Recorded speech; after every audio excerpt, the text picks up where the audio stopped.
Hey everybody, JC here with another T&I toy review. And today's review is in association with JediInsider.com, your #1 news source for everything Star Wars. And for today's review, we're going to be taking a look at the brand new release Star Wars Elite Series Boba Fett figure from Disney.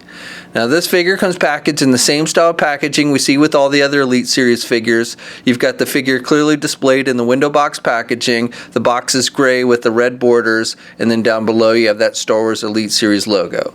There's really nothing on the sides for these, and then on the back you have a bio for the Elite Series and a bio in multiple languages for Boba Fett himself. Okay, so let's get this open and take a look at what's inside. Okay, so here's a look at the figure outside of the packaging. So this is the second version of Boba Fett they've done for this line, and I don't have the first version, but as far as I can tell, really the only main difference is they've added this cape, which is kind of flowing, looks like it's kind of flowing in the wind. But otherwise, I believe this is pretty much the same figure that they released originally.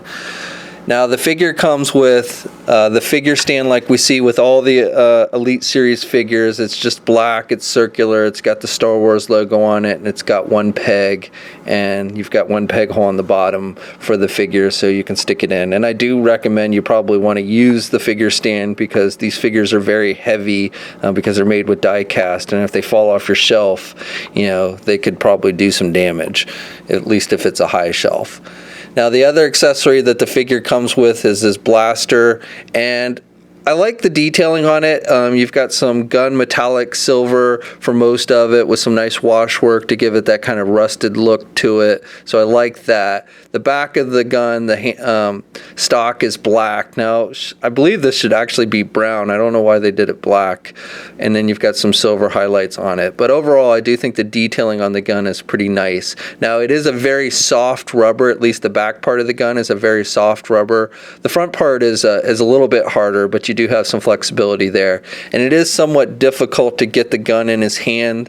The plastic on the hands are very hard, and the fingers you have to kind of pry open to get it in there. And then because the handle is so soft, it kind of has a tendency to bend. But once you get it in his hand, he does hold it pretty good, and he only holds it in his right hand. So for the figure itself, the detailing on this figure, the paint applications are all very solid. You've got all the scratch marks, the big dent in his helmet. He's got the little viewfinder, which is done with just again a soft kind of rubber plastic. It's not articulated, a little bit warped when it comes out of the packaging, but not too bad. He's also got this wire on the side for his flamethrower, and it's just kind of a flexible type rubber type material, and it connects here on the back of the backpack. Like the scratch marks on his chest, and he's got that little emblem up here in the corner, and then he's got the belt with all the pouches, and that's sculpted on there, and he's got the pouches on the back as well. Now with all these Elite Series figures, you always get that with the screws on the back, so these figures are never as nice looking from the back because of all the big screws that they have. But again, paint detail and everything I think is nice. The backpack, the jetpack, you've got the dark blue with the yellows and some maroon colors here. Very nice job with the paint applications and detailing here on his wrist with the flamethrower, and then here on his other wrist, pretty nice detailing. So no complaints there as far as the detailing and the overall look of the figure. Now there's no side holster for the pistol, and then with the Wookiee scalps, again, these are just kind of a rubber material, but they don't have really any paint detail. They're just done in a gray color. So this figure stands, if you count to the tip of his viewfinder thing, is just about 7 inches exactly. Here's a comparison with some other Elite Series figures, the Flame Trooper from Force Awakens and the unmasked Kylo Ren. Boba Fett's about the same height as the Flame Trooper, and then Kylo Ren is a little bit taller than both of them. And finally, here's a comparison with the Hasbro Star Wars Black Series 6-inch Boba Fett, and of course the Elite Series figure is a bit taller. So articulation on this figure, unfortunately, is a bit limited. You can turn the head to the left and the right. He has a little bit of up and down movement, but not a whole lot. Can kind of pivot the head to the left and the right a little bit as well. Arms are attached with your standard ball hinge joint at the shoulders, but he does have these shoulder pads that kind of limit how far out you can get the arm. This right arm has good rotation, but the left arm, because you've got this wire that connects from the arm to the back, you don't really want to rotate all the way around. Arms, elbows, you only have the single hinged elbow, so they can only bend the elbow about that much. Unfortunately, it has no swivel at the elbow either, so you really can't get him in any kind of good two-handed rifle holding poses. He's got the swivels at the wrist, but no hinges.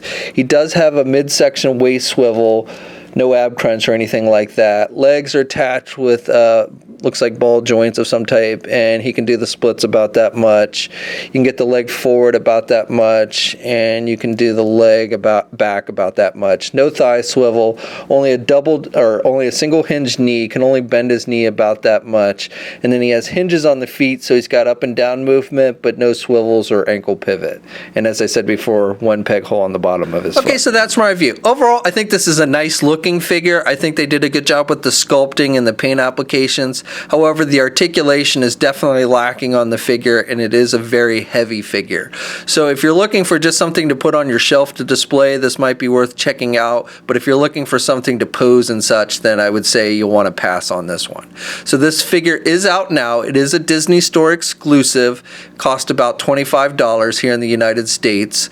We'll have a full gallery of images up at JediInsider.com. There'll be a link in the description below. As always, leave a comment. Let us know what you think. If you're so inclined, please like the video. If you haven't already, please subscribe. Also, if you haven't, please follow me on my Facebook and or Twitter pages. I'll have links in those in the video description as well. And until next time, I'll catch you later.